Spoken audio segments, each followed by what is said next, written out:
প্ৰিয় দৰ্শক, এই অনুষ্ঠানলৈ আপোনালোকক মই আদৰণি জনাইছোঁ। তেওঁ এগৰাকী স্বভাৱজাত ভদ্ৰলোক, আছে এটা ভাল ইমেজ, শান্তিপ্ৰিয় ব্যক্তি তেওঁ। কিন্তু শেহতীয়াকৈ তেওঁ হৈ উঠিছে বিতৰ্কৰ শিৰোমণি। ৰোষত পৰিছে একাংশ শিক্ষকৰ। বহু শিক্ষকৰ ভাগ্য আজি তেওঁৰ হাতৰ মুঠিত। শিক্ষক সমাজৰ অভিযোগ আৰু দাবীৰ বিপৰীতে শিক্ষকৰ কল্যাণৰ বাবে তেওঁৰ হাতত কি পৰিকল্পনা, ৰাজ্যৰ শিক্ষা ক্ষেত্ৰৰ সামাজিক উন্নয়নৰ বাবে তেওঁ কি ভাবিছে, কি কৰিব খুজিছে, সকলো দিশ সামৰি এক বিশদ আলোচনাৰ বাবে আমাৰ আজিৰ অনুষ্ঠানৰ অতিথি অসমৰ শিক্ষামন্ত্ৰী সিদ্ধাৰ্থ ভট্টাচাৰ্য। ভট্টাচাৰ্য ডাঙৰীয়া, আপোনাক এই অনুষ্ঠানলৈ মই আদৰণি জনাইছোঁ। নমস্কাৰ। ইতিমধ্যে মই উল্লেখ কৰিছোঁৱেই যে নিঃসন্দেহে আপুনি এগৰাকী ভদ্ৰলোক, সকলোৰে প্ৰিয়। কিন্তু শেহতীয়াভাৱে আপুনি বিতৰ্কিত হৈ পৰিছে, যিটো আপুনিও নিশ্চয় অনুভৱ কৰিছে আৰু আপুনি ক'ৰবাত ব্যক্তও কৰিছে যে বিতৰ্ক অলপ প্ৰয়োজনতকৈ বেছি হৈছে। শিক্ষক সমাজৰ ৰোষত পৰিছে আপুনি, কাৰণ টেট শিক্ষকসকলৰ আপুনি ড্ৰাইভাৰেৰে তুলনা কৰিছে। তাৰ পাছত ৰাজ্যখনত কি পৰিস্থিতি আমি সকলোৱে দেখিছোঁ, তোলপৰা লাগিছে। এই অনাকাংক্ষিত পৰিস্থিতিৰ সৃষ্টি হ'ল কেনেকৈ, কি ক'ব আপুনি? মইতো ভাবোঁ যে এই গোটেই বিতৰ্কটোৱে সৃষ্টি হ'ব নালাগিছিলে। কিয়নো মই অল ইণ্ডিয়া ৰেডিঅ'ৰ এটা ফোন ইন প্ৰগ্ৰামলৈ গৈছিলোঁ আৰু তাত এগৰাকী শিক্ষক যি ঠিকাভিত্তিক কাম কৰি আছে, তেখেতে মোক সুধিছিলে যে আমাৰ ডাইৰেক্টৰ অফ এলিমেণ্টাৰী এডুকেশ্যনে যি ৯,০০০টা পোষ্টৰ কাৰণে তেওঁলোকে এডভাৰটাইজমেণ্ট দিছে, বিজ্ঞাপন দিছে, সেই বিজ্ঞাপনৰ অনুসৰি তেখেতে যদি এপ্লাই কৰে তেতিয়াহ'লে তেখেতক আকৌবাৰ টেট পৰীক্ষা লাগিব নেকি? সেই যিহেতু আমি সকলোৱে জানো যে টেট পৰীক্ষা যিটো অৰ্হতাৰ যিখন চাৰ্টিফিকেট, সেই চাৰ্টিফিকেটখনৰ ম্যাদ আছিলে 7 বছৰ। মই সেই কথাটো তেখেতক বুজাবৰ কাৰণে আৰু আপুনি যদি সেই অডিঅ' ক্লিপটো শুনিছে আৰু বা কেইবাবাৰো অইন ঠাইত বজাই শুনাইছে, সেই অডিঅ' ক্লিপটোত কিন্তু মই খুব সুস্পষ্টভাৱে কৈছোঁ যে মই এটা ৰিজনি হিচাপেহে এই ৰিজনিটো দিছিলোঁ। এতিয়া সেইটোকে কিছু মানুহে তেখেতসকলে অন্যভাৱে গোটেই কথাটো বিপৰীতগামী কৰি বিতৰ্ক এটা সৃষ্টি কৰিছে। আপোনাৰ উদ্দেশ্য? মই ভাবোঁ যে তেখেতসকলে মোক এটা হেঁচা দিবৰ বাবে তেখেতসকলে এইটো কৰিছে, যাতে মই এনেকুৱা এটা বিতৰ্কৰ মুখত বিব্ৰত হৈ মই এটা যিটো নীতি বৰ্হিভূতভাৱে হ'লেও তেখেতসকলক শান্ত কৰিবৰ কাৰণে তেনেকুৱা এটা সিদ্ধান্ত ল'ম। মই যিটো নীতি নিয়মৰ মাজেৰে চলোঁ, মই নিজেও এজন অনুশাসন মানি চলা মানুহ। মই তেখেতসকল লাইচেন্স ৰিনিউ কৰা হয় আৰু পৰীক্ষাত বহা অলপ পাৰ্থক্য নাই জানো? আছে। মই সেইকাৰণে কৈছোঁ যে মই ৰিজনি হিচাপেহে কৈছোঁ। মই তেখেতক, মই যদি আমাৰ এডভকেটৰো আমি লাইচেন্স ৰিনিউ কৰিব লাগে, সিদিনাখন কোনোবা এখনত মই দেখিলোঁ আমাৰ অসমৰ এগৰাকী বুদ্ধিজীৱী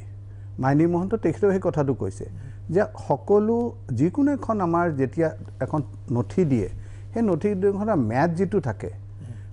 এতিয়া আপুনি ক'ব পাৰে যে ৰিজনিটো সঠিক হ'ল নে নাই, সেইটো এটা বিতৰ্কিত বিষয়। সেইটো মই সেই মুহূৰ্তত তাৎক্ষণিকভাৱে কিবা এটা কৈছোঁ। মই কোনো তেখেতসকলক হেয় কৰিবৰ কাৰণে, কিয়নো মই নিজেও হয়তো আপোনাৰো আছে, মই নিজেও কিন্তু ড্ৰাইভিং লাইচেন্স এখন ৰাখোঁ আৰু সেইবাবে সেই অৰ্থত যদি কয় তেতিয়াহ'লে ময়ো ড্ৰাইভাৰ। সেই অৰ্থত যদি কয়, তেনেকুৱা অৰ্থত যদি কয়, যাৰে হাতত লাইচেন্স এখন আছে তেওঁ সেই অৰ্হতাত, আৰু মই সঁচা ক'বলৈ হ'লে যিদিনাখন মোক সেই লাইচেন্সখন দিছিলে, মোৰ 18 বছৰ সম্পূৰ্ণ হোৱাৰ লগে লগে যেতিয়া দিছিলে, মই যথেষ্ট গৰ্বিত আছিলোঁ যে মই এটা অৰ্হতা পাইছোঁ, এটা স্বীকৃতি পাইছোঁ। গতিকে মই ভাবোঁ যে তেখেতসকলৰ সম্পূৰ্ণ উদ্দেশ্যটো আছিলে যে এই বিষয়টোক এটা অইনফালে যদি শিক্ষামন্ত্ৰীক ঘেৰি ল'ব পাৰোঁ, তেতিয়াহ'লে হয়তো শিক্ষামন্ত্ৰীয়ে কোনোবা এনেকুৱা এটা সিদ্ধান্ত ল'ব যিটো আমি বিচাৰিছোঁ। মই নিয়ম নীতিৰ মাজেৰে তেখেতসকলো আমাৰে লগৰ তেখেতসকলো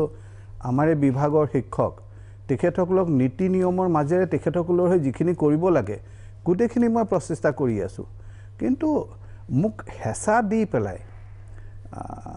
তেনেকুৱা ধৰণৰ সিদ্ধান্ত হয়তো মই নলওঁ না এতিয়া আপোনাৰ এক ধৰণৰ জোৰ জুলুমৰ নিচিনা বুলি তেওঁলোকে অনুভৱ কৰিছে এইটো আপুনি কেনেকৈ আঁতৰাব এতিয়া চাওক এটা কথা মই কওঁ যে যিসকলে 2012 চনত টেট পৰীক্ষাত উত্তীৰ্ণ হৈছিলে পৰৱৰ্তী সময়ত 2013 চন 14 চন 15 চন 16 চন 17 চন 18 চন 19 চন এই দীঘলীয়া 7টা বছৰত অন্যান্য সকলেওতো কিন্তু টেটৰ বাহিৰে অন্যান্য অৰ্হতা পাইছে কোৱালিফাইং কোনোবাই হায়াৰ ছেকেণ্ডেৰী লাগে প্ৰাইমেৰী হেৰিৰ কাৰণে বা যি লাগে অৰ্হতা সেই অৰ্হতাত যিখিনি শিক্ষাৰ্থীয়ে অৰ্হতা পাইছে সেইসকল শিক্ষাৰ্থী আমি যদি টেট পৰীক্ষাটো নাপাতো তেতিয়াহ'লে তেখেতসকলে সেই অৰ্হতা থকা সত্ত্বেও কিন্তু একমাত্ৰ টেট পৰীক্ষাত উত্তীৰ্ণ হোৱাৰ সুযোগ নোপোৱাৰ কাৰণে তেখেতসকলে নিযুক্তি নাপাব আৰু এই যিখিনি যিসকল শিক্ষাৰ্থী যিসকলে টেট পৰীক্ষা অনুষ্ঠিত নোহোৱাৰ কাৰণে তেখেতসকলে এই যিটো আমাৰ এডভাৰটাইজমেণ্ট ওলাইছিল সেই এডভাৰটাইজমেণ্ট মতে মানে টেট পৰীক্ষাটো এটা অৰ্হতাহে হয় তাৰপিছত তেওঁলোকে তাৰ কাৰণে বেলেগে বহিব লাগিব আমাৰ 2014 চনত আমি একেবাৰে স্পষ্টভাৱে এখন পাব্লিক এখন নটিচ 2014 চনত আমি সুস্পষ্টভাৱে সেই কথাটো কৈ দিছিলে মই পঢ়িয়ে শুনাইছোঁ আপোনাক qualifying TET would not confer a right আপুনি কথাখিনি শব্দকেইটা শুনিব qualifying TET would not confer a right on any person for recruitment oblique engagement as a teacher as it is only one of the eligibility criteria for appointment the other criteria being academic and professional qualifications as per NCTE norms the recruitment of teachers is based on merit as per the marks obtained by the candidate in the academic and professional qualifications and the TET গতিকে এখন 2014 চনত আমি ৰাজহুৱা notice এখন দি তেখেতসকলে কথাটো clear কৰি দিয়া হৈছে আৰু কোনোবাই যদি আজি কয় যে এই সম্পৰ্কে মই জ্ঞাত নাছিলোঁ সেই কথাটো কিমান গ্ৰহণযোগ্য সেইটো সকলোৱে বিচাৰ কৰি চাব এতিয়া পৰিস্থিতিটো কেনেকুৱা তাৰমানে তেওঁলোক পৰীক্ষাত বহিব তেখেতসকলৰ নহয় এইখিনিতে কথা আহে যে বহিবই লাগিব নেকি নালাগে যিসকলে ধৰি লওক আমাৰ শিক্ষক নিযুক্তিৰ আমাৰ 3টা প্ৰক্ৰিয়া আছে এটা হৈছে যে আমাৰ ডাইৰেক্টৰেট অফ এলিমেণ্টাৰী এডুকেশ্যনে যিটো এটা তেখেতসকলে ৰিক্ৰুইটমেণ্ট প্ৰচেছ আছে যিটো ৰেগুলাৰ পোষ্টবিলাকৰ এগেইনষ্টে পায় সেইটো এটা ৰিক্ৰুইটমেণ্টৰ ইয়াৰ বাহিৰে যেতিয়া সৰ্বশিক্ষা অভিযান আৰম্ভ হৈছিলে সৰ্বশিক্ষা অভিযানে তেখেতসকলৰ আণ্ডাৰত থকা স্কুলবিলাকত তেখেতসকলে ঠিকাভিত্তিক শিক্ষকসকলক এংগেজমেণ্ট দিছিলে পৰৱৰ্তী সময়ত তেখেতসকলকো কিবা এটা স্কেল দিছিলে সেইটো এটা আৰু এছাম হ'ল যিখিনিক ৰাজ্য চৰকাৰে নিজৰ পুঁজিৰ পৰা এই বিদ্যালয়সমূহত তেখেতসকলক নিযুক্তি দিছিলে তেখেতসকলকো এটা ফিক্স পেড দিয়া হৈছিলে গতিকে আমাৰ 3 পদ্ধতিৰ শিক্ষক আছে প্ৰথম হ'ল যিসকলক ডাইৰেক্টৰ অফ এলিমেণ্টাৰী এডুকেশ্যনৰ এতিয়া নিয়মীয়াকৰণৰ যিটো কথা আহে এই নিয়মীয়াকৰণৰ কথাটো হৈছে যে যিসকলে ঠিকাভিত্তিক কাম কৰি আছে সৰ্বশিক্ষাতে হওক বা ষ্টেট পুলতে হওক তেখেতসকলে বিচাৰিছে যে তেখেতসকলক অট'মেটিকেলি আমি তেখেতসকলক নিয়মীয়া মানে তেখেতসকলক ৰেগুলাৰ টিচাৰ হিচাপে এপইণ্টমেণ্ট দিব লাগে এই ক্ষেত্ৰত আমাৰ যিখন আমাৰ ভিজন ডকুমেণ্ট সেই ভিজন ডকুমেণ্টখনত মই সেই কথাটো হয় সেই কথাটো ভিজন ডকুমেণ্টখনত যেতিয়া প্ৰথম ভিজন ডকুমেণ্টখন বনাইছিলে তেতিয়া তাৰ প্ৰস্তুত কৰা সকলৰ ভিতৰত ময়ো আছিলোঁ মই সেইখিনি সময়ত নিজেও ইলেকশ্যনৰ প্ৰক্ৰিয়াত আছিলোঁ গতিকে মোক তেখেতসকলে যেতিয়া মেইল কৰি দিছে মই এদিন ৰাতি মই ইমেইলত গোটেইখিনি চাই লৈছিলোঁ চাই লৈ পেলাই মোৰ পৰামৰ্শখিনি মই তেওঁলোকক আগবঢ়াইছিলোঁ তাৰ পিছত কিন্তু যেতিয়া চূড়ান্ত যিখন ড্ৰাফ্ট হৈছিলে সেই ড্ৰাফ্টখনত এটা নতুন শব্দ সোমাই গৈছিলে টেট উত্তীৰ্ণ কেণ্ডিডেটৰ হৈ তাত টেট উত্তীৰ্ণ কণ্ট্ৰেকচুৱেল শব্দটো সোমাই গৈছিলে এটা টেট উত্তীৰ্ণ কণ্ট্ৰেকচুৱেলখিনিক ৰেগুলাৰাইজ কৰা হ'ব বুলি যিহেতু আমাৰ ভিজন ডকুমেণ্ট লিখা হৈছে গতিকে সেই ক্ষেত্ৰত এই পোষ্টবিলাকৰ কিমান পাৰ্চেণ্টেজ তেখেতসকলৰ কাৰণে ৰখা হয় সেইটো এটা আমাৰ সামূহিক সিদ্ধান্ত হ'ব এই সামূহিক সিদ্ধান্ত ল'লে সেই হিচাপে মই শিক্ষামন্ত্ৰী মই এখন মন্ত্ৰীসভাৰ এজন মন্ত্ৰীহে সামূহিক সিদ্ধান্ত হোৱাৰ পিছত যিটো সামূহিক সিদ্ধান্ত হ'ব সেইটো মই সেইমতে আগবঢ়াই লৈ সেই সময়ত কোৱা হৈছিলে এইটো কথা যিটো কোৱা হৈছে তেওঁলোকৰ ফালৰ পৰা যে ভিজন ডকুমেণ্টত আছিলে এইটো এটা আশ্বাস আছিলে তাৰপৰা তেতিয়াৰ শিক্ষামন্ত্ৰীগৰাকীয়ে প্ৰথম কেবিনেটতে বিষয়টো উত্থাপন কৰি মীমাংসা কৰাম বুলি কৈছিলে এই কথাটোত কি চাওক মই যোৱা বছৰহে শিক্ষামন্ত্ৰী হৈছোঁ গতিকে তাৰ আগতে কি হৈছিলে নহৈছিলে কেবিনেটত সেই সম্পৰ্কে মই জ্ঞাত নহয় কিন্তু মই হোৱাৰ পিছত মই এতিয়া কৈছোঁ যে এইটো এটা সামূহিক সিদ্ধান্ত এই সম্পৰ্কে আমি এটা সিদ্ধান্ত ল'ম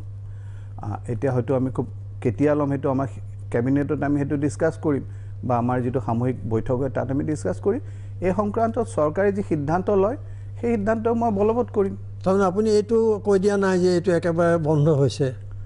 সেইটোতো মই কৈছোঁৱেই যে দলে যেতিয়া এটা স্থিতি লৈছে আমি দলৰ পৰা আহিহে আজি মন্ত্ৰী হৈছোঁ গতিকে দলৰ যদি এটা সিদ্ধান্ত থাকে সেই সিদ্ধান্তটো সেই স্থিতিটো আমিতো নুই কৰিব নোৱাৰোঁ কিন্তু 100ৰ ভিতৰত 100কে হ'ব বুলিতো সেই সিদ্ধান্তটো এটা চৰকাৰী সিদ্ধান্ত হ'ব আৰু চৰকাৰী সিদ্ধান্ত হ'লে সেইটো এটা সামূহিক সিদ্ধান্ত হ'ব বিভিন্ন বিভাগৰ লগত কথা পাতি বিভিন্ন দিশ চালি জাৰি চাই কেবিনেটত এইটো উত্থাপন কৰাৰ কথা চিন্তা কৰিছে নিঃসন্দেহে কৰিব লাগিব এইটো কৰিম মই আচ্ছা এতিয়া ধৰক মানে কিন্তু ইয়াতে এটা কথা কওঁ মই তেখেতসকলে বাৰম্বাৰ কৈছে যে ৰেগুলাৰাইজ কৰা নাই ৰেগুলাৰাইজ কৰা নাই ৰেগুলাৰাইজ কৰা নাই এই কথাটো কিন্তু সঠিক নহয় কিয়নো 2013 চনত আমি 8,892 গৰাকীক আমি এই বৰ্তমানে যিটো 9,000ৰ কাৰণে প্ৰক্ৰিয়া আছিল সেই প্ৰক্ৰিয়াৰ লেখীয়াকৈ আমি 2013 চনত 8,892 গৰাকীক কিন্তু ৰেগুলাৰাইজ কৰিছে তেখেতসকলো কিন্তু টেট উত্তীৰ্ণ এই 2012 চনত টেটত উত্তীৰ্ণ ব্যক্তিয়ে হয় ঠিক তেনেকৈ 2016 চনত আমি 7,219 গৰাকীক আমি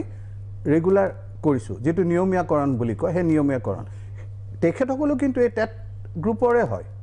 ঠিক তেনেকৈ 2017 চনত 5,682 গণক আমি তেখেতসকলক নিয়মীয়াকৰণ কৰিছোঁ তাৰমানে তেখেতসকল হয়তো ষ্টেট পুলত আছিল কোনোবা হয়তো সৰ্বশিক্ষাত আছিল এতিয়া কিমান ৰৈ গৈছেগৈ তেতিয়াহ'লে এতিয়া বৰ বেছি তেনেকুৱাকৈ থাকিব নালাগে মানে কিয়নো কোনোবা নহয় কোনোবা ষ্টেট পুলত আছে 41,000 সংখ্যাটো ওলাই আছে এতিয়া 41,000 মানে তেখেতসকলে দুইটা গোট যদি এক গোট কৰে এটা ষ্টেট পুলত যিখিনি কাম কৰিছে সেইখিনিওতো কৰ্মৰত যিখিনি আপোনাৰ যিটো আপোনাৰ সৰ্বশিক্ষা আন্দোলনত কৰিছে তেখেতসকলেতো কৰ্মৰত তেখেতসকলে খালি কৈছে যে আমি এতিয়া কৰ্মৰত হৈ আছোঁ ঠিকাভিত্তিক আমাক ঠিকাভিত্তিক নহয় নিয়মীয়া চাকৰি দিব লাগে নিয়মীয়াকৰণ কৰোঁতে ডাইৰেক্টৰ অফ এলিমেণ্টাৰী এডুকেশ্যনৰ থ্ৰু দি তেখেতসকলে চাকৰি বিচাৰি আছে গতিকে এই ক্ষেত্ৰত মই কৈছোঁৱেই যে আমি এটা সিদ্ধান্ত লৈ এই যে আমাৰ নতুনকৈ ওলাইছে কিয়নো হাইকোৰ্টে কিন্তু এই ক্ষেত্ৰত ইণ্টাৰভিন কৰিছে হাইকোৰ্টে কৈছে যে আপোনালোকে এই যে 7টা বছৰত যিখিনি আৰু অতিৰিক্ত ল'ৰা ছোৱালীয়ে অৰ্হতা পালে একমাত্ৰ টেটৰ বাহিৰে বাকী অৰ্হতা থকা ল'ৰা ছোৱালী তেখেতসকলক আপোনালোকে ওলাই কৰিব নোৱাৰে তেখেতসকলকো আপোনালোকে এটা সুযোগ দিব লাগিব আৰু যিহেতু টেট পৰীক্ষাটোৰ প্ৰথম কণ্ডিশ্যন আছিল যে বাৰ্ষিক পাতিব লাগে আমাৰ যেনেকৈ মেট্ৰিক বাৰ্ষিক পতা হয় ঠিক তেনেকৈ টেট পৰীক্ষাটো প্ৰত্যেক বছৰে পাতিব লাগে যাতে সেই বছৰত ওলোৱা ছাত্ৰ ছাত্ৰীসকলে অৰ্হতাটো পাব পাৰে কি কাৰণে মই নাজানো কিন্তু বিগত 7 বছৰত সেইটো পতা হোৱা নাছিলে এতিয়া 12ৰ পৰা 7 বছৰ থাকিলে 19 হ'ল এতিয়া তেখেতসকলৰ যিটো এটা তেখেতসকলৰ ম্যাদ আছিলে সেই ম্যাদটো উকলিলে এতিয়া কোনোবা শিক্ষকে যদি কয় ধৰি লওক ষ্টেট পুলতে কাম কৰি আছে বা কণ্ট্ৰেকচুৱেলত কাম কৰি আছে তেওঁ যদি কয় যে নহয় এইবাৰ মই এই 9,000 পদত মই যিটো আবেদন কৰিব বিচাৰিছোঁ সেইখিনি মুহূৰ্তত তেখেতৰ যিটো অৰ্হতাৰ প্ৰয়োজন হ'ব সেই অৰ্হতাটো টেটৰ ম্যাদ থকা টেটৰ অৰ্হতাটো লাগিব গতিকে তেখেতে সেই সুযোগত আকৌ এবাৰ দিব পাৰে কিয়নো আমাৰ যিখন আমাৰ NCTয়ে আমাক যিটো নৰ্মছ দিয়ে তাতো কিন্তু এই কথাটো লিখা আছে যে তেওঁ কিমান এটা কেন্দ্ৰৰ কিবা সিদ্ধান্ত এটালৈ ৰৈ আছে নেকি আমি ম্যাদ সম্পৰ্কত আমি তেখেতসকললৈ এখেতসকলে যেতিয়া আমাক দাবী দিছিলে সেই তেখেতসকলৰ দাবীটো আমি কেন্দ্ৰলৈ ফৰৱাৰ্ড কৰিছিলোঁ আমি কৈছিলোঁ যে আমাৰ অসমত আপোনালোকে 2 বছৰলৈ ম্যাদটো বৃদ্ধি কৰি দিব লাগে আমি সেই চিঠিখন মোৰ হাতত আছে সেই চিঠিখন আমি পঠিয়াইছিলোঁ তেখেতসকলে এতিয়ালৈকে আমাক কোনো তাৰ উত্তৰ দিয়া নাই কিন্তু মই ইয়াৰ আগতে এনচিটিৰ যিগৰাকী মুৰব্বী তেখেতক মই যেতিয়া সুধিছিলোঁ এইটো সম্পৰ্কে তেখেতে ক'লে যে ভাৰতবৰ্ষৰ অন্য ৰাজ্যত যদি আমি এনেকুৱা ধৰণৰ সিদ্ধান্ত কিবা লৈছোঁ তেতিয়াহ'লে এইটো বেলেগ কথা অন্যথাই আমি আমাৰ নৰ্মছ মানে হেৰি নকৰোঁ সলনি নকৰোঁ যদি ক'ৰবাত তেখেতসকল অন্য ঠাইত কৰিছে বা কিবা প্ৰেচিডেন্স আছে ক'লে মই এইটো চাম মই তথাপি এই অহা মাহৰ ফাৰ্ষ্ট উইকত মই গৈ আছোঁ নতুন শিক্ষামন্ত্ৰী হৈছে মই তেখেতৰ লগতো সাক্ষাৎ কৰিম আৰু বিষয়টো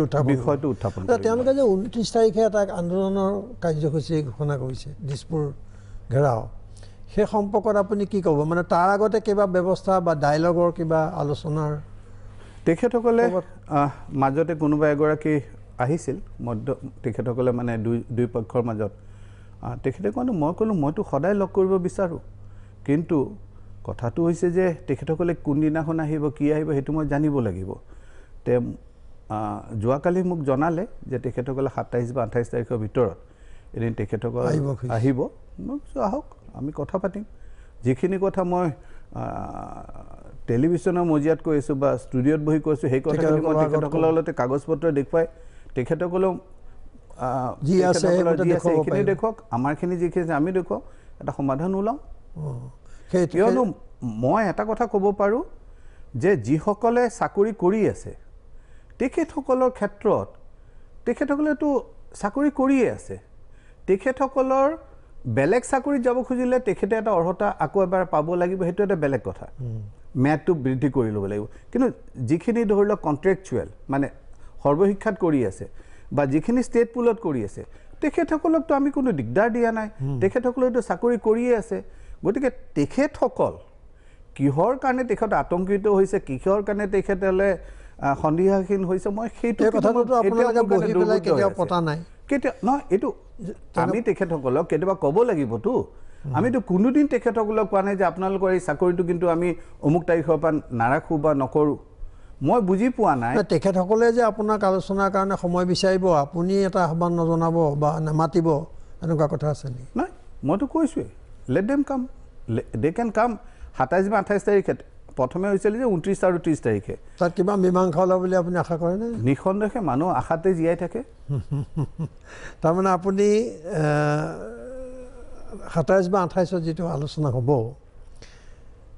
মই এটা খুব সাধাৰণ কথা কৈছোঁ সেইটো আমি আশা কৰিছোঁ যে এটা মীমাংসা হওক শিক্ষকসকল যিহেতু ক'লে আপুনি অভিভাৱক চব আপোনাৰ মই চাওক তেখেতসকল আমি বিভাগটোত আমি সকলোৱে কৰোঁ আজিকালি উদাহৰণ দিব বৰ ভয় লগা হৈছে আকৌ কোনোবাই কিবা এটা উদাহৰণ দিম সেইটোলৈ আকৌ কোনোবাই আৰু এটা কিবা ইণ্টাৰপ্ৰিটেশ্যন দি দিব কিন্তু কথা হৈছে আমি যেতিয়া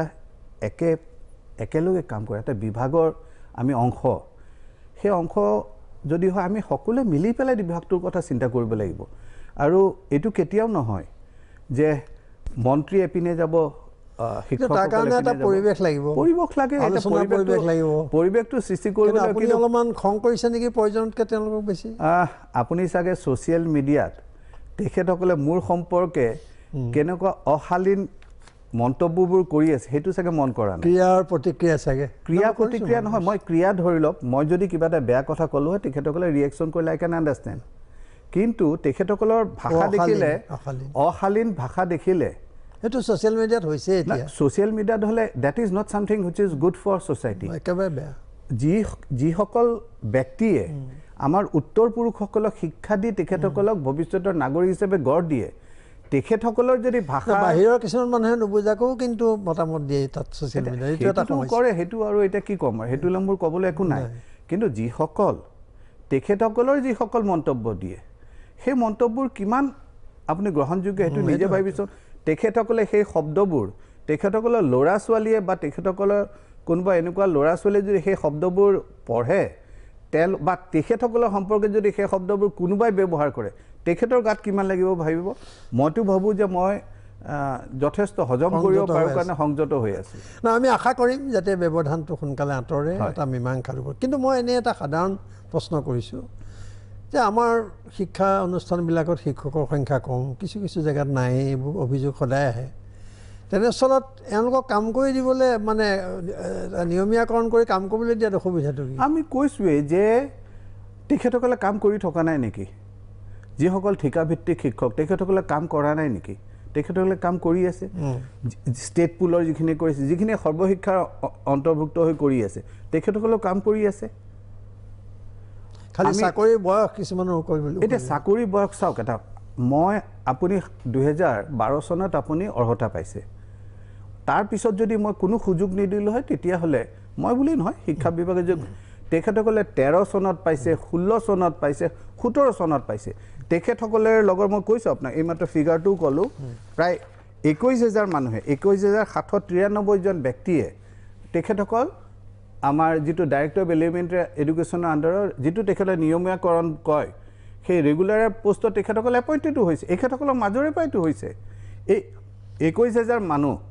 এখেতসকলৰ মাজৰ পৰাইতো আহি হৈছে গতিকে আৰু আমি কৈছোঁৱে যে এইমাত্ৰ মই যিখন পঢ়ি শুনালোঁ যে তাত আপোনাৰ কি কৈছে যে একাডেমিক আৰু প্ৰফেশ্যনেল কোৱালিফিকেশ্যনছ টেট বুলিয়ে নহয় টেটৰ লগতে একাডেমিক আৰু প্ৰফেশ্যনেল কোৱালিফিকেশ্যনছখিনি প্ৰয়োজন এতিয়া আমি যোগ্যতাৰ অৰ্হতাৰ ভিত্তি কৰি পেলাই আমি দিছোঁ গতিকে এই ক্ষেত্ৰতো তেনেকুৱা ধৰণৰ কোনো কেতিয়াও অভিযোগ উঠা নাই যে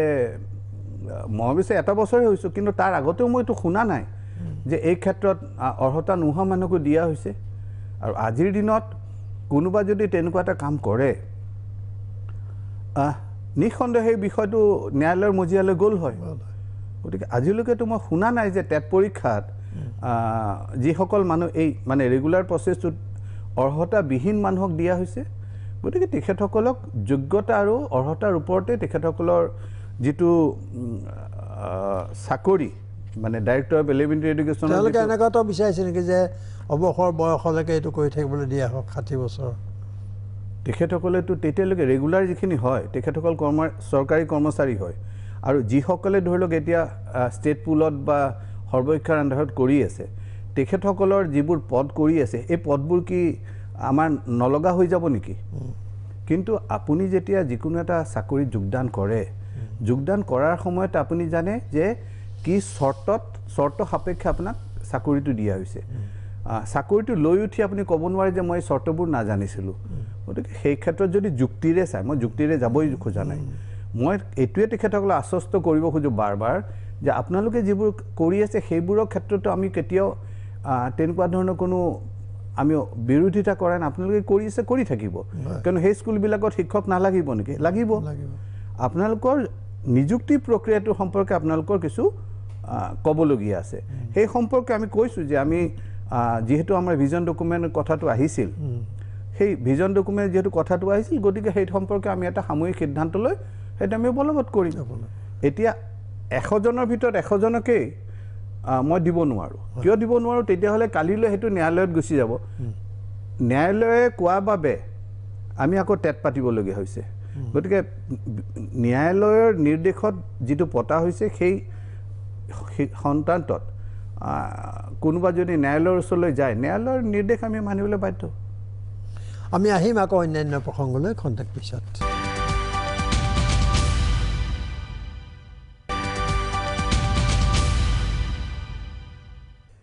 এতিয়া আহোঁ আৰু এটা বিতৰ্ক য'ত আপুনি সমান্তৰালভাৱে সাঙুৰ খাই পৰিছে GS ৰোডত য'ত আপুনি থাকে সেই অট্টালিকাটো এটা অংশ হেনো আপুনি দখলৰ চেষ্টা চলাইছে এইটো গুৰুতৰ অভিযোগ নিতৌ উঠিছে একাংশ সংবাদ মাধ্যমত এটা মই বুজি নাপালোঁ দখল মই কিহত দখল কৰিব যাম মই সেই বিল্ডিংটোৰ যিখিনি মোৰ অংশ সেই অংশ মই কিনি লৈছোঁ নগদ টকা দি বেংকৰ পৰা লোন লৈ মই কিনি লৈছোঁ আৰু যিসকলে এই অভিযোগটো তুলি আছে তেখেতসকলে পল্টন বজাৰ থানাত এখন FIR দিব গৈছিলে কিন্তু সেইখন আজিলৈকে সেইখনৰ ওপৰত তদন্তকাৰী বিষয়াও দেখিছে যে এইটো এটা চিভিল মেটাৰ ইয়াত কোনো ক্ৰিমিনেল কণ্টেণ্ট নাই গতিকে কিন্তু তেখেতসকলে যিটো অভিযোগ তুলি আছে তেখেতসকলে নিজৰ ৰেজিষ্টাৰ্ড অফিচ কি বুলি দেখুৱাইছিলে নেটফিয়ে এটা বাতৰি কাকতত এটা বিজ্ঞাপন দিছিলে সেই বিজ্ঞাপনটো কি বিজ্ঞাপন আছিলে যে ব্ৰহ্মপুত্ৰ TMT বাৰ্ছ প্ৰাইভেট লিমিটেড তেখেতসকলে 50 কোটি টকা নেটফিৰ পৰা লোন লৈ তেখেতসকলে ঋণ পৰিশোধ কৰা নাই আৰু সেই পৰিশোধ নকৰাৰ কাৰণে তেখেতসকলে এইটো বাজেয়াপ্ত কৰিব আৰু সেই বাজেয়াপ্ত কি ঠাইত কৰিব সেই তাৰ এটা ঠিকনা দিছে সেই ঠিকনাটো মই আপোনাক পঢ়ি শুনাইছোঁ তাৰপিছত আপুনি ক'ব মই অইন কথা ক'বৰ দৰকাৰ নাই মই খালি সেই এড্ৰেছটো পঢ়ি শুনাইছোঁ Brahmaputra iron and steel company private limited registered office আকৌ শব্দটো শুনিব ৰেজিষ্টাৰ্ড অফিচ তেওঁলোকে কোম্পানী এফেয়াৰ্ছত যেতিয়া তেওঁলোকে পঞ্জীয়ন কৰে পঞ্জীয়কৰ তাত তেখেতসকলে যিটো এড্ৰেছ ৰেজিষ্টাৰ কৰিছে সেই এড্ৰেছটো মই পঢ়ি শুনাইছোঁ আপোনাক 3rd ফ্ল'ৰ সাগৰ বিজ প্লেক্স GS ৰোড শনিৰাম বৰা লেন আকৌ মই কৈছোঁ শনিৰাম বৰা লেন নিয়াৰ বৰা ছাৰ্ভিচ ষ্টেচন উলুবাৰী গুৱাহাটী আসাম এইটো সেই হেৰিখন হয় তেওঁলোকৰ ৰেজিষ্টাৰ্ড অফিচটো হয় এতিয়া আপুনিও জানে মোৰ কম্পাউণ্ডৰ ভিতৰত কি শনিৰাম বৰা লেন আছে নাই যদি নাই তেতিয়াহ'লে তেখেতসকলে কি ভিত্তিত তেখেতসকলে এখন মোৰ লগত বিল্ডাৰৰ এখন চুক্তি দেখুৱাই আছে সেইটো সুধিব কৈছোঁ মই সেইটো কৈছোঁ আপোনাক যিগৰাকী বিল্ডাৰ আছিল এই বিল্ডাৰগৰাকীয়ে তেখেতসকলৰ যিটো ৰেভিনিউ মেপ আছে সেই ৰেভিনিউ মেপ মতে তেখেতসকলে সেই ৰাস্তাটো মুকলাব পৰা নাছিলে বিপদত পৰি মোৰ ওচৰলৈ আহিছিলে মই মানৱতাৰ খাতিৰত কৈছোঁ ঠিক আছে আপোনালোকৰ এটা নলাৰ কাৰণে আপোনালোকৰ যিখিনি ঠাই লাগে ঠিক আছে বাৰু সেইখিনি আপোনালোকে ল'ব আপোনালোকে সেইখন তেখেতসকলে খালি মোৰ নাম ঠিকনাহে দেখাই আছে তাৰ ভিতৰত যিখিনি কথা লিখা আছে সেই কথাখিনি কিয় নেদেখুৱায় আৰু এই ক্ষেত্ৰত মই অলৰেডি মানহানি কেছ দিছোঁ গতিকে এই ক্ষেত্ৰত আদালতৰ ইমান মানে কথাটো ইমান মানে আপোনাক কিহৰ অপৰাধী কৰিছে খুব সহজ ভাষাত চাওক একদম সঁচা কথাকে মই কৈ দিওঁ খোলা কথাটো কওঁ যে মই প্ৰত্যেক শনিবাৰে মই মোৰ সমষ্টিৰ মানুহখিনিক মোৰ তাত থকা অফিচত মই লগ কৰোঁ যোৱা শনিবাৰে এই শনিবাৰ নহয় তাৰ আগৰ শনিবাৰে যিদিনাখনৰ পৰা এই ঘটনাটো আৰম্ভ হৈছে তাৰ এদিন আগতে মই মোৰ ঘৰৰ গেটৰ সন্মুখত গেট মানে মোৰ পদূলিত ৰৈ আছোঁ সেইখিনি সময়ত প্ৰায়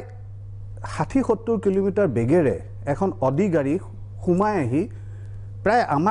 আমি 10-12জন মানুহ আৰু মই আমাক প্ৰায় মহতিয়াই লেখীয়াকৈ গুচি গ'ল তেতিয়া মোৰ খং উঠিছে আৰে এইখন কাৰ গাড়ী বোলে তেওঁ কৈছে নহয় অমুকটো নিউজ চেনেলৰ মই নামেই কৈ দিছোঁ DYৰ মালিকৰ ভায়েকৰ গাড়ী তাৰপিছত মোক সেই মোৰ যিসকল নিৰাপত্তাৰক্ষী কিয়নো এজন মানুহে মোক কেনেকৈ টানি দিলে মই একে চক খাই উঠিছোঁ তেতিয়া মই ক'লোঁ আৰে এইটো দেখোন উপকাৰীক অজগৰে খোৱাৰ লেখীয়া কথা হ'ল মই তেতিয়া বিল্ডাৰজনক কৈছোঁ যে তুমি মোৰ পৰা এটা সহায় বিচাৰিছিলা মই তোমাক বিপদত পৰা দেখি সহায় এটা কৰিছোঁ কিন্তু পৰৱৰ্তী সময়ত তুমি কাক বেচিছা কি বেচিছা সেইটো তোমাৰ কথা কিন্তু যদি তুমি আইনগতভাৱে ইমান এগ্ৰিমেণ্টে দেখুৱাইছা তুমি যিসকলক বিক্ৰী কৰিছা তেখেতসকলে মোৰ লগত আৰু এখন চুক্তি কৰিব লাগে নে নালাগে মই কৈছোঁ যে এইটো আদালতৰ মজিয়া পাইছেগৈ আদালতৰ সিদ্ধান্তটো হ'ব কিন্তু এই ক্ষেত্ৰত মোৰ যি বক্তব্য আছে মই সেই বক্তব্য মই কৈছোঁ যে মানহানি কেছ দিছোঁ মই তাৰপিছত তেখেতসকলে ধাৰাবাহিকভাৱে মোক ব্যতিগ্ৰস্ত কৰিবৰ বাবে তেখেতসকলে এটাৰ পিছত এটা তেখেতসকলে ষ্টৰি বনাই আছে তেখেতসকলে যিমানে ষ্টৰি বনাব মই সিমানে ডিফেমেশ্যন কেছ দিম সেইটো বিষয়ৰ লগতে মই আৰু এটা কথা সুধিব খুজিছোঁ আপোনাক এইটোতো আপুনি অন্ততঃ নাই কৰা অলপ অসুবিধা হ'ব সেইটো হ'ল যে আপোনাৰ ঘৰত চৰকাৰী ধৰক চাইকেল আৰু সূতা এই দুটা বস্তু উদ্ধাৰ হৈছে আৰু এইটো বহুলভাৱে প্ৰচাৰিত হৈছে আৰু মোৰ হাততো দুখন ফটো আছে য'ত এই কথাটো মানে প্ৰতিপন্ন হয় আৰু আমাৰ এনেকুৱা ভিজুৱেলো আছে যে চাইকেল আৰু সূতা এতিয়া এই যে ফটোখন আছে দাদা আপোনাৰ তাত এই ফটোখন কোন চনৰ মই 2016 চনত যেতিয়া নমিনেশ্যন দিব গৈছোঁ আপোনালোকৰ যিটো ভিজুৱেল আছে সেইটো মোৰো মনত আছে চাইকেল চলাই কি এনেকুৱা গান এটাৰ হেৰি দি পেলাই তেখেতলৈ বহাইছিল আপোনালোকে অনুগ্ৰহ কৰি যদি ভিজুৱেলটো দেখুৱাই দিয়ে দেখুৱালে সেইটো মই যথেষ্ট কৃতাৰ্থ হ'ম আপুনি দাদা DY 365 যি চাইকেলকেইখন দেখুৱাই পেলাই কৈ আছে যে এই চাইকেলকেইখন মই চৰকাৰী আঁচনিৰ চাইকেল মই মোৰ তাত থৈছোঁ এতিয়া আপুনি চাওক এই যি চাইকেলকেইখন আপুনি মই নমিনেশ্যন ফাইল কৰিব যাওঁতে দেখুৱাই আছে সেই চাইকেলকেইখনে তাত আছে দ্বিতীয়তে চৰকাৰী কিবা আঁচনিত বিজেপিৰ লোগো লগোৱা থাকে নেকি কোনোবা দিনা বিজেপিৰ লোগো লগাই পেলাই চৰকাৰী আঁচনিৰ চাইকেল বিলি হয় নেকি আপুনি ক'ৰবাত শুনিছেনে 3 নম্বৰ কথা চৰকাৰী আঁচনিত চাইকেল দিয়া হয় একমাত্ৰ ছাত্ৰীসকলক হয় লেডিজ চাইকেল দিয়া হয় এইকেইখন চাইকেল কি লেডিজ চাইকেল নেকি মই যোৱাবাৰ যেতিয়া নমিনেশ্যন দিবলৈ গৈছিলোঁ মনোনয়ন পত্ৰ দিবলৈ গৈছিলোঁ তেতিয়া প্ৰায় 500 আমাৰ সমৰ্থকসকল আমি চাইকেল চলাই গৈছিলোঁ আৰু সেইখিনি সময়ত আমি কিছু চাইকেল ক্ৰয় কৰিছিলোঁ গুৱাহাটীৰ পৰা যদি কোনে লৈ আহিছিলে সেই মানুহ সেই গোটেইবোৰ মই কৈছোঁৱে মই এটা ডিফেমেশ্যন কেছ দিছোঁ আৰু ডিফেমেশ্যন কেছত মই পৰৱৰ্তী সময়ত সাক্ষীবাদী হিচাপে তেখেতসকলে আহিব এইটো বেলেগে দিছে আপুনি হয়তো বেলেগে দিছোঁ মই ক'লোঁ নহয় তেখেতসকলে দেখুৱাই থাকক কিমান প্ৰগ্ৰাম দেখুৱাব ময়ো ওকালতি কৰিছোঁ ময়ো যিমান দেখুৱাব মই প্ৰত্যেকটোৰ ওপৰতে তেখেতসকলক ডিফেমেশ্যন কেছ দিম যুঁজক মই যুঁজিবলৈ প্ৰস্তুত আছোঁ কিন্তু তাতকৈ আটাইতকৈ ডাঙৰ কথাটো সূতাৰ কথা কৈছে দাদা সূতা এই বিজেপি চৰকাৰ অহাৰ পিছত সূতাৰ এটা আঁচনি ক'ৰবাত লোৱা হৈছে নেকি আমাৰ ইয়াত এটা ফিকি বুলি এটা অনুষ্ঠান আছে তেওঁলোকৰ যিটো মহিলা সংস্থা সেই মহিলা সংস্থাটো এটা সময়ত আমাৰ এটা স্বেচ্ছাসেৱী সংগঠন আছে শিৱা ফাউণ্ডেশ্যন বুলি তেখেতসকলৰ সংযোজত আমি কিছু তাঁতশাল বিলাইছিলোঁ গুৱাহাটীৰ যিখিনি পাহাৰ অঞ্চল দাদা এই পাহাৰ অঞ্চলত এতিয়াও বহু মহিলা আছে আত্মসহায়ক গোট আছে তেখেতসকলে তাঁত বয় এই যেতিয়া সেই মানুহখিনিক আমি সেই তাঁতশাল বিলাইছিলোঁ এইটো মই কৈছোঁ যে ফিকিৰ মহিলা যিটো তেখেতসকলৰ হেৰি আছে অনুষ্ঠান আছে তেখেতসকলে আমাৰ সহযোগত কৰিছিলে তেখেতসকলৰ সহযোগত আমি কৰিছিলোঁ আৰু আমাৰ লগত জড়িত প্ৰায় 600 আমাৰ সেলফ হেল্প গ্ৰুপ আছে গুৱাহাটী পূব গুৱাহাটী সমষ্টিৰ অন্তৰ্ভুক্ত প্ৰত্যেকগৰাকীতে 20 গৰাকীকে মহিলা সেই সেলফ হেল্প গ্ৰুপৰ সদস্য আমি তেখেতসকলৰ লগত যেতিয়া কথা পাতিছিলোঁ তেখেতসকলে এটা কথা কয় আমি কওঁ যে আপোনালোকে গামোচা কিয় নবনায় ক'লে গামোচা বনাবৰ সময়ত যিখিনি আমাৰ সূতা লাগে সেই সূতাখিনি কৰিবলৈ পইচাটো ক'ত পাম আমি যোৱা 10 বছৰ ধৰি এটাই কাম কৰি আছোঁ যে প্ৰত্যেক বছৰৰ জানুৱাৰী মাহত আমি তেখেতসকলক সেই যিবিলাকে বিচাৰে তেওঁলোকক আমি এটা সূতা দিওঁ তেখেতসকলে তেখেতসকলৰ তাঁতশালত সেই গামোচাবোৰ বৈ পেলাই তেখেতসকলে সেই গামোচাবোৰ আমাক বিক্ৰী কৰি দিয়ে তেখেতসকলে এটা বৈ দিয়াৰ বাবদ এটা পইচাৰ বিনিময়ত তেখেতসকলে সেই গামোচাবোৰ বৈ দিয়ে আমি মাৰ্কেটিং নকৰোঁ আমাৰ ধৰি লওক দলীয় কাম কাজ হওক অন্যান্য কাম কাজত আমাৰ বিভিন্ন সময়ত গামোচা লাগে আমি সেই হাতে বোৱা অসমীয়া শিপিনীয়ে বোৱা গামোচা এতিয়া তেনেকুৱা সূতা আপোনাৰ তাত কিমান আছে এতিয়া সেইটোৱে মই কৈছোঁ যে যোৱাবাৰ এনেকৈ 10 বছৰ ধৰি আহিছে কিন্তু এইবাৰ যিহেতু নিৰ্বাচনৰ ঘোষণা হৈ গ'ল ঘোষণা হৈ যোৱাৰ লগে লগে যিসকলক আমি অৰ্ডাৰ দি থৈছিলোঁ তেখেতসকলেতো সূতা আনিবৰ বাবে আগধন লৈ আমাক দি দিলে আৰু সেইখিনি সময়ত মোক ক'লে যে ছাৰ আপুনি এটা মন্ত্ৰী হৈছে আপুনি যদি আজি এতিয়া আপোনাৰ লগত জড়িত NGO এটাই যদি কিবা এটা দিবও যায় তেতিয়াহ'লে কিন্তু আপুনি এই ভোটাৰৰ পৰা ভোট কিনিব যোৱা বুলি ওলাব গতিকে এই বছৰ আমি কাকো একো দিয়া নাই সেই সূতাখিনি আমাৰ তাত জমা আছে মোক এটা কথা তেখেতসকলে উত্তৰ দিয়ক তেখেতসকলে নিজে কৈছে যে মোৰ গুদানৰ ভিতৰত আছে এটা মোক তেখেতসকলে কওক মোৰ পাৰমিশ্যন নোহোৱাকৈ মোৰ জ্ঞাত নোহোৱাকৈ তেওঁলোকে মোৰ গুদামত চুৰৰ দৰে সোমাল কেনেকৈ এইটো ক্ৰিমিনেল ট্ৰেছপাছ হয়নে নহয় ষ্টিং অপাৰেশ্যন কৰিব পাৰে ষ্টিং অপাৰেশ্যন কৰিলেও দাদা মই আপোনাৰ ঘৰৰ ভিতৰত গৈ মই আপোনাৰ ব্যক্তিগত ঘৰৰ ভিতৰত গৈ মই আপোনাৰ ড্ৰয়িং ৰুমত গৈ বা আপোনাৰ গোডাউনত গৈ পেলাই ষ্টিং অপাৰেশ্যন কৰিব নোৱাৰোঁ এইটো আপুনি গোচৰ তৰিছে গোচৰ তৰিছোঁ আমি আহিম আকৌ প্ৰসংগ গোচৰ দিছোঁ মই কৈছোঁৱেই যে মই তেখেতসকলে কিমান দেখুৱাওক যিমান দেখুৱাব সিমানে মই ডিফেমেশ্যন কেছ দিম আহিম আকৌ অন্য প্ৰসংগলৈ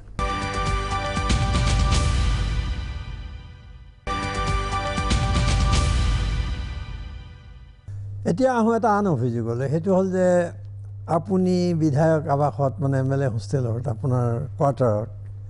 আপুনি গৰু পোহা বুলি পেলাই এটা মানে বিদেশৰ পৰা আনি গৰু পোহা বুলি এটা হেৰি কৰিছে প্ৰথমে এটা কথা কওঁ গৰু পোহাটো কিবা মানে তেনেকুৱা অপৰাধ নহয় গৰু পুহি ব্যৱসায় কৰা বুলি এটা এতিয়া সেইটোলৈ আহোঁ বাৰু মই মোক এটা আৱাস গৃহ দিছে সেই আৱাস গৃহটোত মই অন্য আৱাসীৰ যদি একো অসুবিধা নোহোৱাকৈ কোনোবাই যদি কুকুৰ পোহে কোনোবাই যদি ভাটৌ পোহে কোনোবাই যদি কিবা এটা যাৰ যেনেকুৱা পচন্দ সেইমতে পুহিছে আমাৰ অসমীয়া গৃহস্থৰ পৰিচয় কি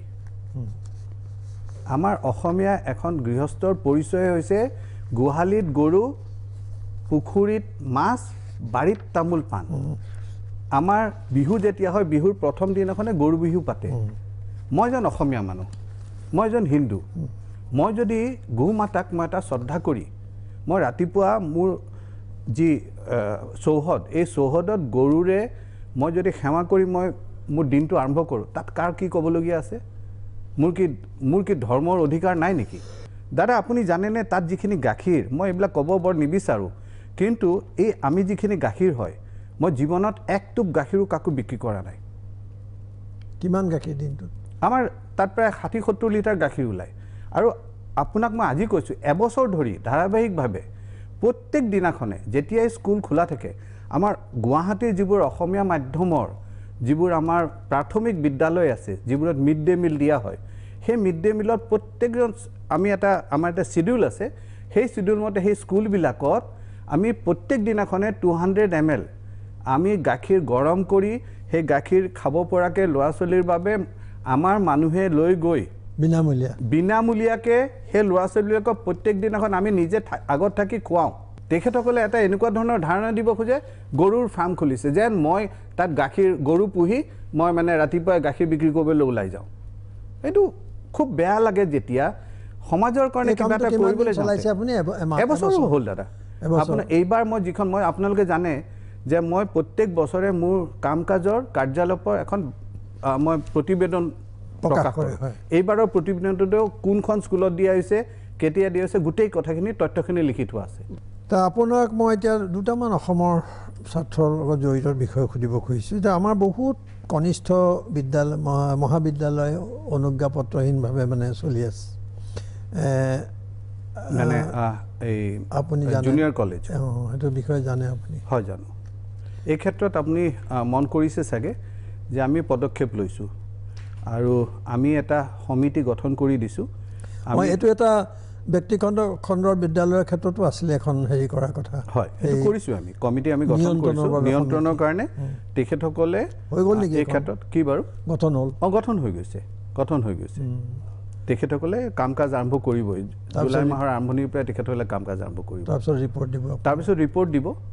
ৰিপৰ্ট দিয়াৰ পিছত সেই সম্পৰ্কে আমি সিদ্ধান্ত ল'ম এতিয়া মই অকণমান এটা কথা সুধিব খুজিছোঁ যে বিশ্ববিদ্যালয় আমাক বিশ্ববিদ্যালয় লাগে আমি নালাগে বুলি কোৱা নাই কিন্তু এতিয়া বহুত ঠাইত দেখা গৈছে যে যধে মধে ক'বলৈ গ'লে এই প্ৰকাৰ বিশ্ববিদ্যালয়বিলাক খোলা হৈছে এতিয়া আমাৰ যিকেইখন বিশ্ববিদ্যালয় আছে সেইকেইখনৰ যিটো ধৰক আন্তঃগাঁথনি উন্নত কৰা ভাল কৰা তাৰপিছত অন্য বিশ্ববিদ্যালয় কৰা তেনেকুৱা কথা এটা উঠিছে সচেতন মহলত কি কয় আপুনি দাদা যিবোৰ নতুনকৈ বিশ্ববিদ্যালয় মানে গঢ় দিয়া হৈছে বা গঢ় দিবলৈ বিচৰা হৈছে এইবোৰ কিন্তু একোটা বিশেষ উদ্দেশ্য ৰাখিহে কৰা হৈছে যেনেকৈ মহাপুৰুষ শংকৰদেৱে তেখেতৰ যিখিনি সংস্কৃতি তেখেতৰ ক'ৰবাত সংস্কৃতিৰ ওপৰতে অকল কেৱল মানে সেইটো এই যিবোৰ বিশ্ববিদ্যালয় এইবোৰ ষ্টেণ্ড এলোন বিশ্ববিদ্যালয় তেখেতসকল সেই বিষয়টোৰ ওপৰত তেখেতসকলে গভীৰভাৱে তেখেতসকলে অধ্যয়ন কৰিব তাৰ গৱেষণা কৰিব যেনেকৈ মাজুলীত এখন আমি কালচাৰেল ইউনিভাৰ্চিটি মই স্বীকাৰ কৰিছোঁ যে প্ৰয়োজন আছে কিন্তু আমাৰ যিবোৰ বিশ্ববিদ্যালয় আছে এই বিশ্ববিদ্যালয়বিলাকক কিন্তু মই কেইদিনমান আগতে বাতৰি কাকততো আহিছিল কথাটো যে আমি গুৱাহাটী ইউনিভাৰ্চিটি সিদিনাখন আমি গুৱাহাটী ইউনিভাৰ্চিটি 20 কোটি টকা দিম অন্যান্য শিতানৰ বাহিৰে আন্তঃগাঁথনি বা অন্যান্য এনেকুৱা ক্ষেত্ৰত আমি তেখেতসকলক 20 কোটি টকা দিম এই 20 কোটি টকাৰ 9 কোটি টকা আমি মুকলাই দিলোঁ ডিব্ৰুগড় ইউনিভাৰ্চিটিকো আমি 9 কোটি টকা মুকলাই দিলোঁ বাকি আমি প্ৰায় 123খন নেকি একদম সংখ্যাটো মোৰ ঠিক মনত নাই আমি 113 কোটি টকা অলপ বছৰ কথা নহয় দাদা 113 কোটি টকা কিন্তু তেখেতসকলক আন্তঃগাঁথনি তেখেতৰ ল্যাবৰেটৰী তেখেতসকলৰ প্ৰয়োজনীয় অন্যান্য যিবোৰ সা সুবিধা লাগে এইবিলাকৰ কাৰণে কিন্তু আমি দিছোঁ একোখন কলেজে নাই বুলিলেও 40 লাখ 45 লাখ এই গোটেই টকাবোৰ দিয়া হৈছে আৰু এইটো আমি ৰাজহুৱাকে সভাপতি দিছোঁ কোনোবাই মনে মনে লৈ গৈছে এনেকুৱা নহয় আমি ৰাজহুৱাকে গোটেই টকাখিনি কিন্তু আমি সকলো জিলাতে সামৰি পেলাই আমি দিয়াৰ প্ৰচেষ্টা কৰিছোঁ কৰবাত হয়তো অভিযোগ উঠিব পাৰে যে ইয়াত দিয়া নাই ইয়াত দিলে এটা সমিতিয়ে গোটেইখিনি বস্তু সিদ্ধান্ত লৈ তেখেতসকলে আমাক দিছে আৰু সেই টকাখিনি আমি কিন্তু দিছোঁ দিয়া হৈ গৈছে তেখেতসকলক বুজি পাইছোঁ আহিম আকৌ অন্যান্য বিষয়লৈ খন্তেক পিছত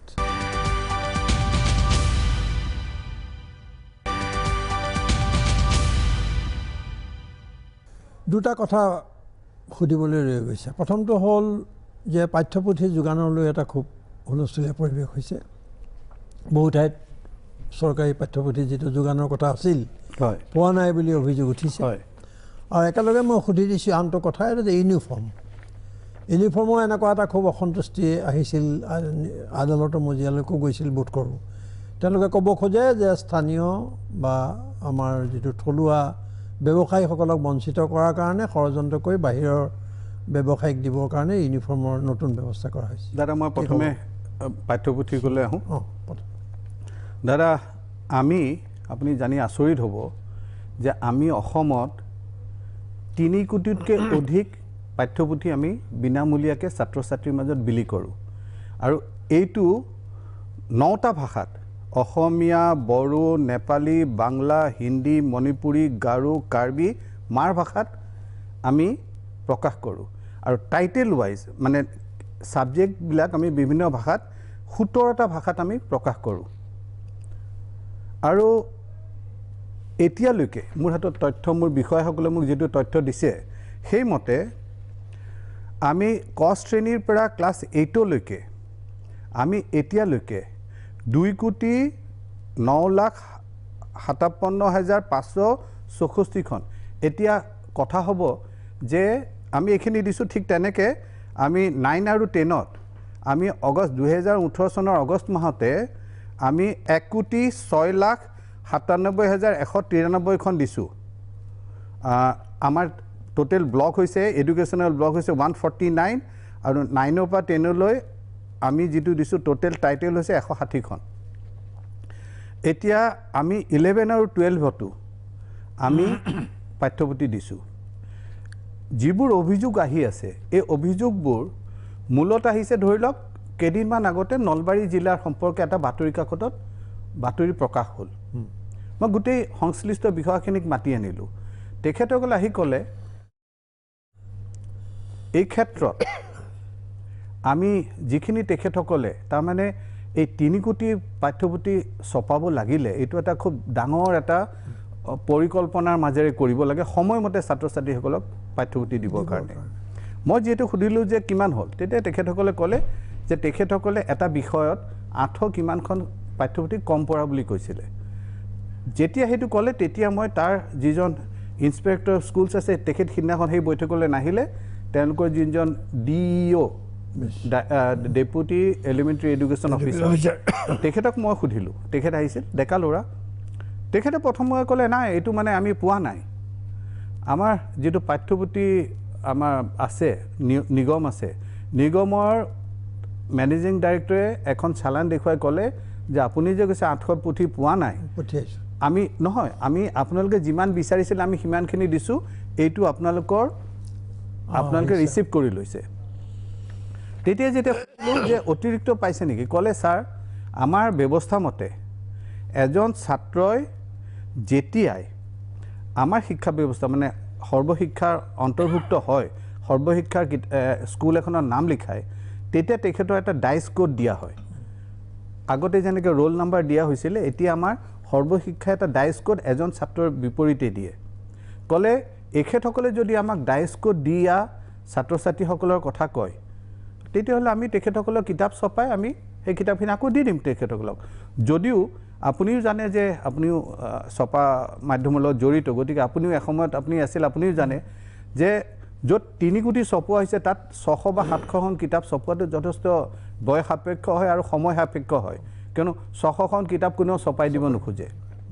যিয়ে নহওক আমি এই ক্ষেত্ৰত পদক্ষেপ লৈ সেইখিনিও তেওঁলোকক দিয়াৰ ব্যৱস্থা কৰিছোঁ আমি এটা তদন্ত দিছোঁ যে কোনোবা এজন তেখেতসকলৰ যুক্তি হৈছে যে আমাৰ তাত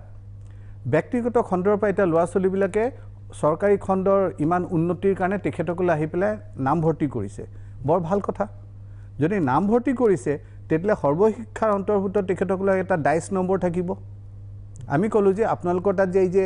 আপোনালোকে কৈছে অতিৰিক্ত কিছু ছাত্ৰ ছাত্ৰী আহিলে তেখেতসকলৰ ডাইচ নম্বৰটো আমাক দিয়ক তেখেতসকলে ডাইচ নম্বৰটো দিবলৈ সক্ষম নহয় দ্বিতীয়তে মই তেখেতসকলক সুধিলোঁ মই আকৌ কৈছোঁ যে নলবাৰী জিলাৰ উদাহৰণটোৱে মই দিছোঁ মই সুধিলোঁ যে আপোনালোকৰ তাত ছাত্ৰ ছাত্ৰী নাই বুলি আপোনালোকে কিমান এনেকুৱা প্ৰাথমিক বিদ্যালয়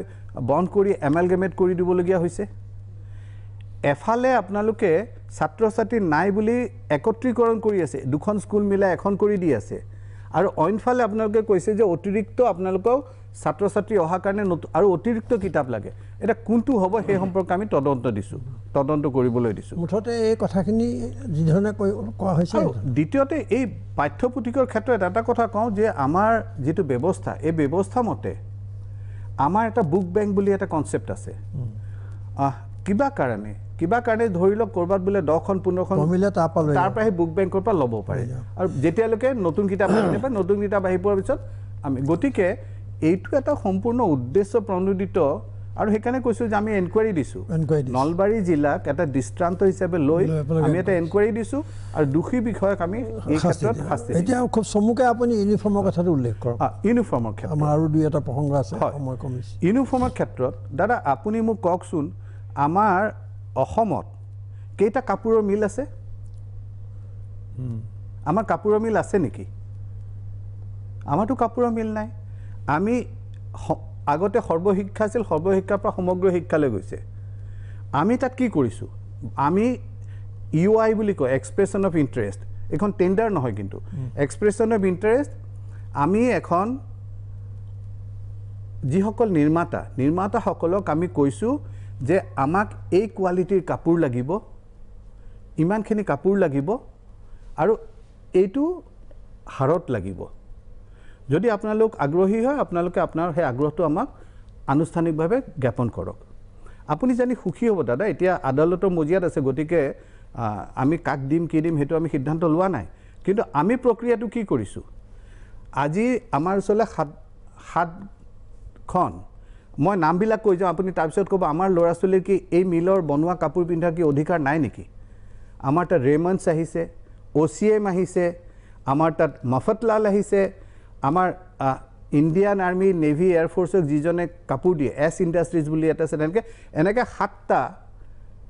ভিলৱাৰা আহিছে এনেকৈ 7টা কোম্পানী যিবিলাক স্বনামধন্য কোম্পানী যিবিলাক ব্ৰেণ্ডেড কোম্পানী বুলি কওঁ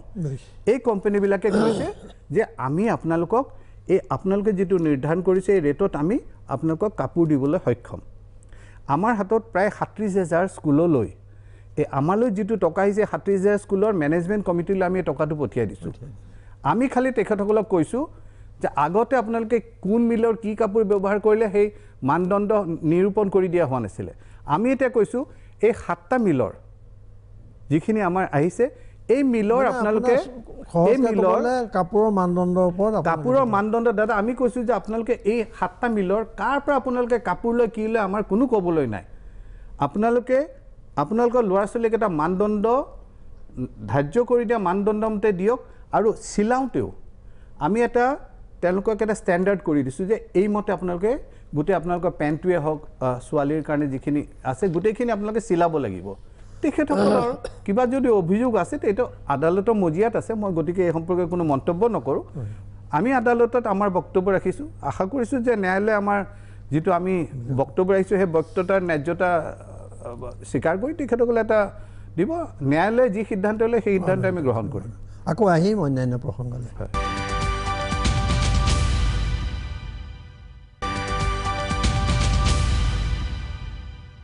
মই আপোনাক এটা কথা সুধিব খুজিছোঁ এইটো হ'ল যে আমাৰ চৰকাৰী বিদ্যালয় সম্পৰ্কে বহুত কথা কোৱা হয় শিক্ষকসকলৰ বিষয়ে কোৱা হয় কিন্তু আমাৰ দেখা যায় যে ধৰক NRC কামতে হওক ইলেকশ্যনৰ কামতে হওক সকলো ক্ষেত্ৰতে চৰকাৰী বিষয়াসকলক টানি অনা হয় তেওঁলোকক অতিৰিক্ত বোজা আছে তেওঁলোকৰ এতিয়া এইটো আপুনিও জানে ভালদৰে কি ধৰণে তেওঁলোকে ইটোৰ পিছত সিটো কাম কৰিবলগীয়া হৈছে আৰু বহুত ঠাইত স্কুলবিলাকক আনকি NRC কেন্দ্ৰ হিচাপেও ব্যৱহাৰ কৰা হৈছে এটা ক্ষতিগ্ৰস্ত হৈছে চৰকাৰী বিদ্যালয় আৰু শিক্ষক শিক্ষয়িত্ৰীসকল তো এই ক্ষেত্ৰত ধৰক আমাৰ যিবিলাক প্ৰাইভেট স্কুল ব্যক্তিগত খণ্ডৰ স্কুলবিলাকতো তেওঁলোকে একেবাৰে সুন্দৰকৈ চলি গৈছে তেওঁলোককো কামত লগাব লাগে তেতিয়াহ'লে ৰাজ্যৰ এই ধৰণৰ কামত আপুনি কিবা ক'ব খোজা নেকি এই বিষয়ত আমি আমাৰ শিক্ষা ব্যৱস্থাত কোনো ছাৰ্ভিচ ৰুল নাছিলে চৰকাৰী কৰ্মচাৰীৰ যেনেকৈ বিভিন্ন ছাৰ্ভিচ ৰুল থাকে শিক্ষকসকলৰ কাৰণে আসাম এডুকেশ্যনেল ছাৰ্ভিচত যিখিনি আছে তেওঁলোকৰ কাৰণে কোনো ছাৰ্ভিচ ৰুল নাছিলে আমি এটা ছাৰ্ভিচ ৰুল আমি এতিয়া বনাইছোঁ সেইটো বনাই পেলাই সিদিনাখন মই গোটেই ছাৰ্ভিচ ৰুলটো আমি তন্নকৈ চাই আমি এইটো ফাইনেলাইজ কৰি এইটো আমি কেবিনেটত দিম আপুনি জানে যে ছাৰ্ভিচ ৰুল এটা হ'লে এইটো বিধানসভাৰ মজিয়ালৈ যাব লাগিব সেইটো আমি উত্থাপন কৰি আমি সেই ক্ষেত্ৰত আনিম আপুনি যিটো কথা কৈছে সেই ক্ষেত্ৰত ময়ো একমত মোৰো একমত আৰু এই ক্ষেত্ৰত মই বিভিন্ন ফোৰামত আমাৰ যেতিয়া এডুকেশ্যন মিনিষ্টাৰসকলৰ অধিৱেশন হৈছিলে আমাৰ এখন দিল্লীত হৈছিলে তেতিয়া মই তাত কিন্তু এই কথাটো কৈছিলোঁ যে একেবাৰে ৰাষ্ট্ৰীয় স্বাৰ্থ নথকা বিষয়বোৰত আমাৰ শিক্ষকসকলক জড়িত কৰিব নালাগে শিক্ষানুষ্ঠানবিলাকত এনেকুৱা অনুষ্ঠান শিক্ষাক বাধা দি এই অনুষ্ঠানবোৰ হ'বলৈ দিব নালাগে স্কুল খোলা সময়ত স্কুল বন্ধ কৰি এনেকুৱা ধৰণৰ কৰিলে আমাৰ ছাত্ৰ ছাত্ৰীসকল যথেষ্ট ক্ষতিগ্ৰস্ত হয় এই ক্ষেত্ৰত সকলো মইতো ক'ম কেৱল চৰকাৰী কাম কাজতে নহয় এই ক্ষেত্ৰত সকলোৰে সহযোগিতা লাগে এতিয়া আমাৰ বহু প্ৰসংগই আছে শিক্ষা বিভাগটো আটাইতকৈ বোধকৰো ডাঙৰ বিভাগ চৰকাৰ আটাইতকৈ বেছি হাইকোৰ্টত কেছ থকা বিভাগ আৰু আটাইতকৈ কৰ্মচাৰী বেছি তাতেই কৰ্মচাৰীও বেছি আৰু কেছো বেছি আটাইতকৈ বেছি আগৰে ওলাইছিলে গতিকে স্বাভাৱিকতে বহুত কথা থাকিব কিন্তু সময়ৰ এটা কথা আছে শেষত মই আপোনাক এইটো সুধিব খুজিছোঁ যে নতুন শিক্ষানীতিৰ কথা আহিছে আৰু নতুন শিক্ষানীতি যদি আহে তেতিয়াহ'লেতো গোটেই গাঁথনি সলনি হ'ব নতুন কথা আহিব টকা পইচাৰ কথা আহিব এই নতুন শিক্ষানীতিক ইমপ্লিমেণ্ট কৰাৰ ক্ষেত্ৰত আপোনালোকৰ কিবা তেনেকুৱা ডাঙৰ এডভাইজৰী কমিটি বা শিক্ষাবিদসকলক লৈ কিবা এনেকুৱা কিবা বা ধৰক এইটো কেনেকৈ মোকাবিলা কৰিব এই বিষয়ে কিবা প্ৰস্তুতি আছে নেকি দাদা আপুনি জানে যে এইখন ড্ৰাফ্ট এডুকেশ্যন পলিচি এইটো এটা খচৰাহে আৰু এই খচৰাটো ৰাইজৰ মাজত উত্থাপন কৰা হৈছে বিভিন্ন পক্ষই এই সম্পৰ্কে চিন্তা চৰ্চা কৰি তেখেতসকলৰ মতামত দিব তেখেতসকলৰ কোনোবা নিৰ্দিষ্ট কিবা চিন্তাধাৰা থাকিলে সেইবোৰ জনাব আৰু তাৰপিছতহে এই খচৰাখন পাৰ্লিমেণ্টত উত্থাপন কৰি আমাৰ সাংসদসকলে আইনত পৰিণত হ'ব গতিকে দাদা এইখিনি ক্ষেত্ৰত মই ৰাইজকো অনুৰোধ কৰোঁ যে যিসকলে শিক্ষা ক্ষেত্ৰখনৰ সম্পৰ্কে চিন্তা চৰ্চা কৰে তেখেতসকলেও যাতে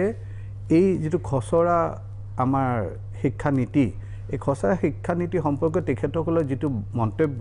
তেখেতসকলে আমাৰ যদি হিউমেন ৰিচোৰ্চ বিভাগ আছে তেখেতসকলৰ ৱেবছাইটত আপলোড কৰে এই বিষয়ে তথাপিও আপুনি ধৰক মোৰ ব্যক্তিগত যি চিন্তা চৰ্চা সেইটোতো মই দাখিল কৰিমেই কিন্তু মই সকলোৰে পৰা বিচাৰিছোঁ শিক্ষকসকলেও তেখেতসকলে পঢ়ক অধ্যয়ন কৰক অধ্যয়ন কৰি তেখেতসকলৰ পৰামৰ্শ থাকিলে পৰামৰ্শ দিয়ক অভিভাৱকসকলে এই সংক্ৰান্তত কিন্তু আপোনাৰ দিশটো এইটো কৈছোঁ যে আমূল পৰিৱৰ্তন এটা হ'লে আপোনাৰ দায়িত্ব বাঢ়িব আৰু অসম তথা উত্তৰ পূৰ্বাঞ্চলৰ অলপমান স্পেচিয়েলিটিৰ কথাও আছে ইয়াত গতিকে সেই চেলেঞ্জটো আপুনি মানে ল'বৰ কাৰণে এটা আগতীয়া প্ৰস্তুতি মই জীৱনত ধুমুহাৰ সৈতে বহুত যুঁজিছোঁ আৰু এনেকুৱা পৰিস্থিতিও মই বহুত সন্মুখীন হৈছোঁ আপুনি জানে মই ৰাজ্যিক সভাপতি থকা দিনৰে পৰা মই সোঁতৰ বিপৰীতে যাবলৈ প্ৰয়োজন সাপেক্ষে সোঁতৰ বিপৰীতে যাবলৈ কুণ্ঠাবোধ কৰা মানুহ নহয় মই যিটোত মোৰ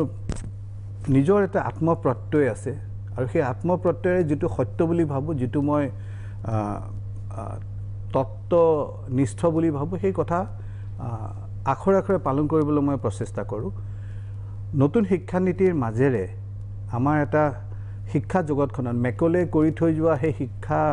যিটো এটা ব্যৱস্থা সেই ব্যৱস্থাটো সলনি কৰি এটা আজিৰ দিনত বিজ্ঞান প্ৰযুক্তিৰ লগত খাপ খোৱাকৈ এটা শিক্ষানীতি হোৱাটো ময়ো বিচাৰোঁ আৰু সেই ক্ষেত্ৰত যদি মোৰ কিবা ভূমিকা থাকে মই সেই ভূমিকা নিঃসন্দেহে পালন কৰিম আপোনাৰ শিক্ষামন্ত্ৰী হিচাপে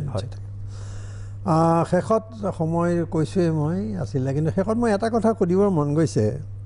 যে আপুনি এগৰাকী অতি বিশিষ্ট অধিবক্তা প্ৰখ্যাত অধিবক্তা আৰু এগৰাকী ৰাজনীতিক আপোনাৰ পিতৃ আছিলে বিৰোধী পক্ষৰ এসময়ত মানে বহু ওপৰৰ নেতা আৰু আপোনাৰ পিতৃয়ে কথা ক'বলৈ উঠিলে গৌৰীশংকৰ বৰদলৈয়ে কথা ক'বলৈ উঠিলে চৰকাৰৰ মানে এটা আতংকৰ সৃষ্টি হৈছিলে যিকোনো বিষয়ত এতিয়া মই আপোনাক সুধিম যে আপুনি যদি আজি উকিল হৈ থাকিলেহেঁতেন বা বিৰোধী পক্ষত থাকিলেহেঁতেন তেতিয়া এই গোটেই বিষয়বোৰত আপুনি যিবোৰ ক'লে সেইবিলাকত আপোনাৰ স্থিতি কি হ'লহেঁতেন এইটো অলপ হাইপথেটিকেল কথাটো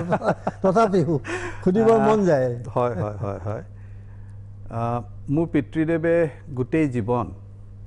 তেখেতে কিন্তু যিটো চিন্তা কৰিছিলে যিটো তেখেতৰ এটা প্ৰিন্সিপল সেই প্ৰিন্সিপলে মই নিজ কাণেৰে ইন্দিৰা গান্ধীয়ে তেখেতক যেতিয়া ইন্দিৰা কংগ্ৰেছ কৰিছিল তেতিয়া কৰোঁতে আমাৰ মহেন্দ্ৰ মোহন চৌধুৰী ডাঙৰীয়া ৰিহাবাৰীত ঘৰ আছে সেই ৰিহাবাৰী ঘৰত মই নিজ কাণেৰে শুনিছোঁ মোৰ পিতৃক তেখেতে কৈছিলে যে আপোনাক জনতা পাৰ্টীয়েও মুখ্যমন্ত্ৰী নবনালে আপোনাকো এলাগী কৰি থৈছে আপুনি আহি আই কংগ্ৰেছত জইন কৰক সেইকাৰণে সুধিছোঁ কিন্তু মোৰ পিতৃয়ে তেতিয়াও কৈছিলে মোৰ পিতৃৰ লগত তেখেতৰ মানে ফাৰ্ষ্ট নেম টাৰ্মছ আছিলে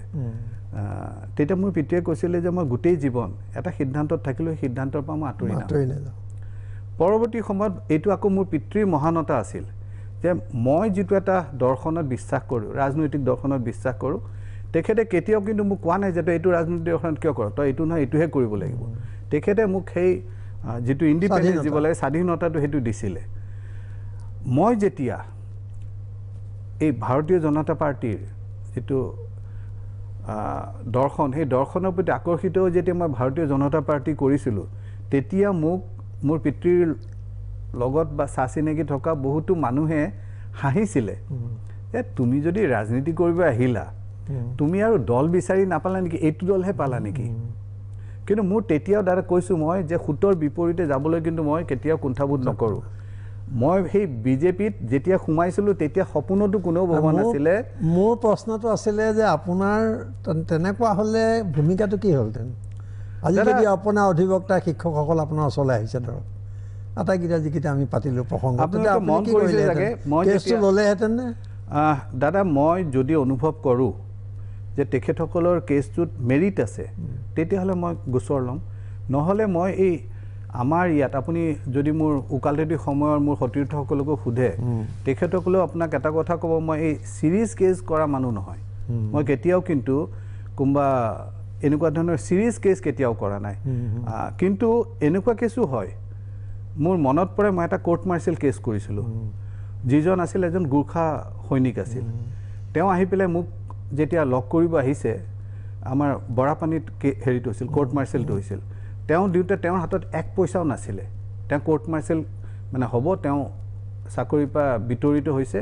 এক পইচাও নাছিলে তেওঁৰ ঘৈণীয়েকে এটা সোণৰ চেইন পিন্ধি আছিল নেপালী মানুহে পিন্ধা এনেকুৱা সেই গোৰ্খাবিলাকে পিন্ধা এখন লৈ আহিছিল তেওঁ মোক সেইখিনি দি পেলাই কৈছিলে যে আপুনি মোক বচাই দিয়ক মই ক'লোঁ যে আপুনি মা আপুনি মোক এনেকুৱা মানে অপদস্থ নকৰিব মই আপোনাৰ গোটেই কেছটো কৰিম বিনামূলীয়াকৈ কৰিম গুৰুং আছিলে তেখেতৰ উপাধি সেই গুৰুঙৰ কেছ মই বৰাপানীত আপুনি জানে কোৰ্ট মাৰ্চিয়েলটো যথেষ্ট দীঘলীয়া বৰাপানীত মই মোৰ নিজৰ